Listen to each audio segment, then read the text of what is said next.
আপনি হয়তো শুনেছেন যে তার ক্ষেত্রে বাচ্চাটা নষ্ট হয়ে গেছে বা বাচ্চার নড়াচড়াটা বন্ধ হয়ে গেছিল, যার কারণে সিজার করতে হচ্ছে। এই ধরনের ঘটনা কিন্তু কেন হয়ে থাকে? এটা বিশেষত বাচ্চার চারপাশে জলের মাত্রা কমে যাওয়ার কারণে হয়ে থাকে, যেটাকে সাধারণত আমরা বলে থাকি অ্যামনিওটিক ফ্লুইড মেডিকেল টার্মে। এই অ্যামনিওটিক ফ্লুইডের মাত্রা যদি আপনার গর্ভের মধ্যে ঠিকঠাক না থাকে, মানে বাচ্চার চারপাশে জলের মাত্রা, এই জলের মাত্রাটা যদি ঠিকঠাক না থাকে, তার কারণে কিন্তু বাচ্চার বিভিন্ন রকম ক্ষতি হতে পারে।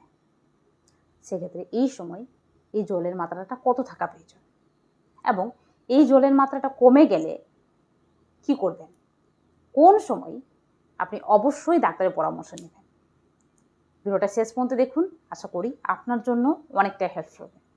তার জন্য অবশ্যই ভিডিওটা মন দিয়ে দেখুন, আর ভিডিওটা ভালো লাগলে, ইনফরমেটিভ মনে হলে বেশি বেশি শেয়ার করুন, পারলে একটা লাইক করুন, আর যারা চ্যানেলে নতুন রয়েছেন চ্যানেলটাকে সাবস্ক্রাইব করে দেবেন।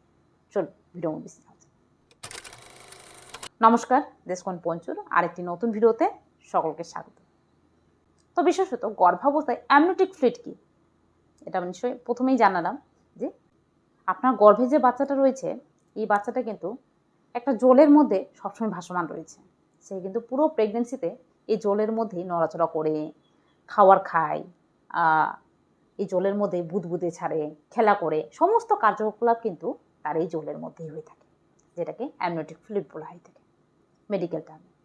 আর নর্মাল ভাষায় আমরা যেটা বলি বাচ্চার চারপাশে জল। তো এই জলের মাত্রাটা স্বাভাবিকভাবে ঠিক থাকাটা খুব জরুরি, কারণ বাচ্চার যে ঘর সেটা হলো এই জলের মধ্যেই। তো এই জলের মাত্রাটা যদি অত্যাধিক কম হয়ে যায় বা অত্যাধিক বেশি হয়ে যায়, দুটোই কিন্তু বাচ্চার জন্য ক্ষতিকারক হতে পারে। তার জন্য গর্ভাবস্থায় এই জলের মাত্রাটা কত থাকা প্রয়োজন, কী করে জানবেন? দেখুন, গর্ভাবস্থায় সাধারণত প্রত্যেকটা গর্ভবতী মাকে ডাক্তারবাবুরা আলট্রাসোনোগ্রাফি করতে দেন। তো সেটা বিশেষত আপনি আলট্রাসোনোগ্রাফির মাধ্যমেই জানতে পারবেন যে আপনার গর্ভের মধ্যে জলের মাত্রাটা ঠিক কত পরিমাণে রয়েছে। তবে এই জলের মাত্রাটা বা অ্যামনিওটিক ফ্লুইডের মাত্রাটা স্বাভাবিকভাবে আমরা একটা পাত্রে ঢেলে মাপতে পারবো না।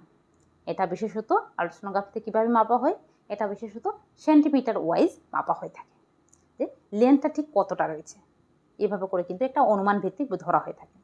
তবে এই জলের মাত্রাটা সাধারণত আপনার আলট্রাসোনোগ্রাফিতে কী বলে লেখা থাকবে, সেটা হলো অ্যামনিওটিক ফ্লুইড বলে লেখা থাকবে, বা কারো কারো ক্ষেত্রে অ্যামনিওটিক ফ্লুইড ইন্ডেক্স বা শর্টকাট ফর্মে AFI বলে কথাটা লেখা থাকবে। তো এটা কিন্তু স্বাভাবিক যে মাত্রা সেটা 8 থেকে 18 সেন্টিমিটার। সেন্টিমিটারে কিন্তু অনেকের ক্ষেত্রে দেওয়া থাকতে পারে। তো 8 থেকে 18 সেন্টিমিটারের মধ্যে যদি থাকে, তাহলে বুঝবেন আপনার বাচ্চার চারপাশে জলের মাত্রা ঠিকঠাক রয়েছে। বিশেষত গর্ভাবস্থায় 12 থেকে 14 সেন্টিমিটারের মধ্যে থাকাটা একদম নর্মাল, মানে কোনো রকম কোনো ক্ষতি হওয়ার সম্ভাবনা নেই, এটা কিন্তু ধরা হয়ে থাকে। তবে আপনার ক্ষেত্রে 8 থেকে 18 সেন্টিমিটারের মধ্যে যদি থাকে, তাহলে বুঝবেন এটা স্বাভাবিক রয়েছে, কোনো রকম টেনশন নেওয়ার কোনো বিষয় নেই। তবে প্রেগনেন্সিতে যদি এই জলের মাত্রাটা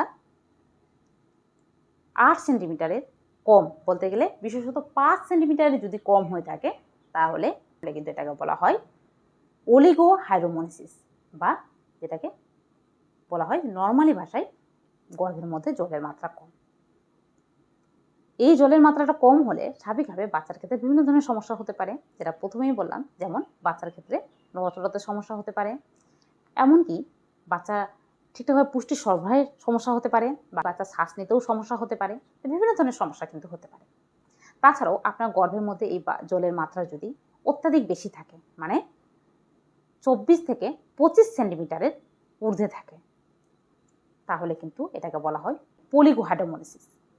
এটা স্বাভাবিকভাবে বাচ্চার জন্য মারাত্মক ক্ষতিকারক, কারণ এর ক্ষেত্রে বাচ্চা কিন্তু একটা নির্দিষ্ট পজিশনে থাকতে পারে না, বাচ্চাটা জলের মধ্যে একদম প্রচুর হাঁসফাঁস করতে থাকে, বাচ্চার নড়াচড়াটাও ঠিকঠাকভাবে হতে পারে না, যার কারণে কিন্তু বাচ্চার চরম বিপদ হতে পারে।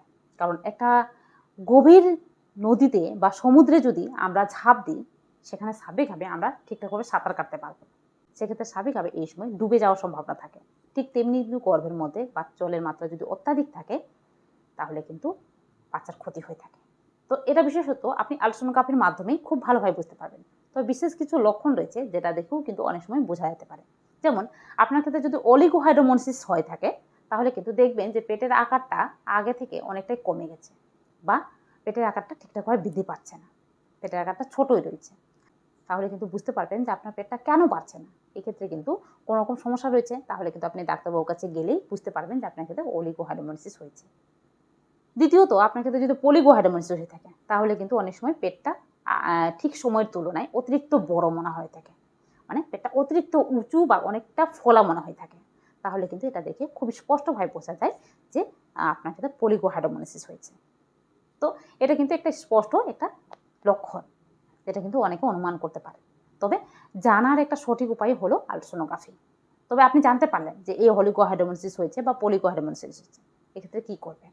দেখুন, বিশেষত গর্ভাবস্থায় যদি আপনার ক্ষেত্রে অলিগোহাইড্রোমোলিসিস হয়ে থাকে, মানে আপনার গর্ভের মধ্যে জলের মাত্রা যদি কম হয়ে থাকে, এক্ষেত্রে প্রেগনেন্সির প্রথম দিক থেকেই প্রত্যেকটা গর্ভবতী মাকে প্রচুর মাত্রায় জল খেতে বলা হয়ে থাকে।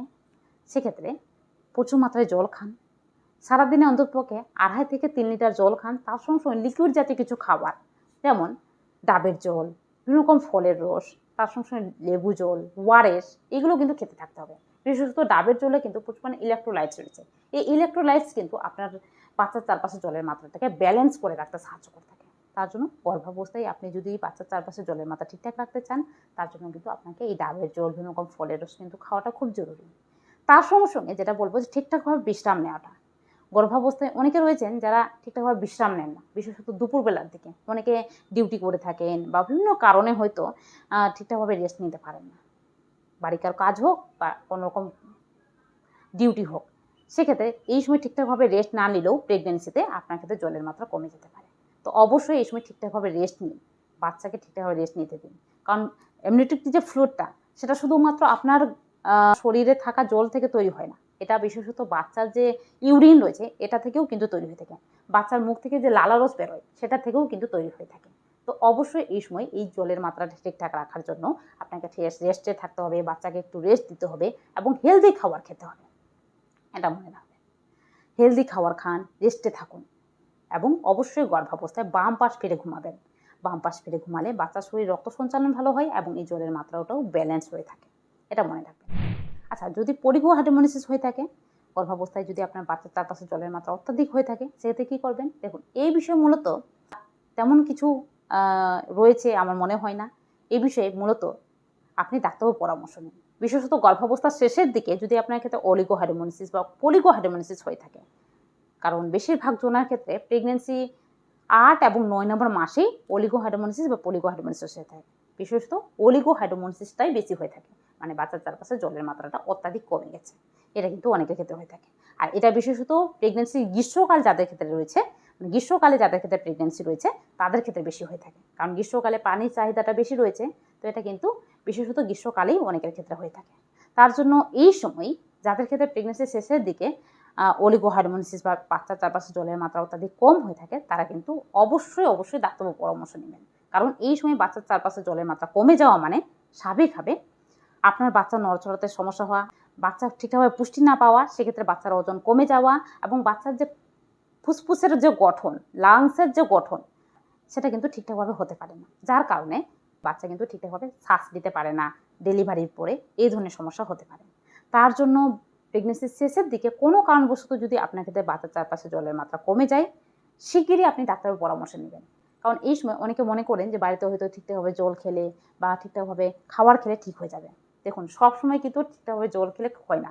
শুধুমাত্র আপনার জল খেলে বাচ্চার চারপাশে জলের মাত্রা ঠিক হয়ে যাবে এমনটা কিন্তু নয়, এর পিছনে অনেকগুলো কারণ রয়েছে। তার জন্য অবশ্যই ডাক্তারবাবুর পরামর্শ নেবেন। এই সময় ডাক্তারবাবুরা যেটা করে থাকেন যে আপনাকে বাইরে থেকে স্যালাইন পুশ করে থাকেন ইন্ট্রাভেনাসের অনুযায়ী, ইন্ট্রাভেনাস দিয়ে। আবার অনেক সময় যেটা করেন যে এই সময় আল্ট্রাসোনোগ্রাফির মাধ্যমে দেখে থাকেন যে ঠিক বাচ্চার নড়াচড়া ঠিকঠাক রয়েছে কিনা, বাচ্চার পুষ্টিতে কোনো রকম ব্যাঘাত ঘটেছে কিনা। তো বিভিন্ন রকম কিন্তু টেস্ট করে থাকেন। তার জন্য অবশ্যই ডাক্তারবাবুর পরামর্শ নেবেন, কারণ প্রেগনেন্সিতে প্রত্যেকে সুস্থ সবল বাচ্চা চান।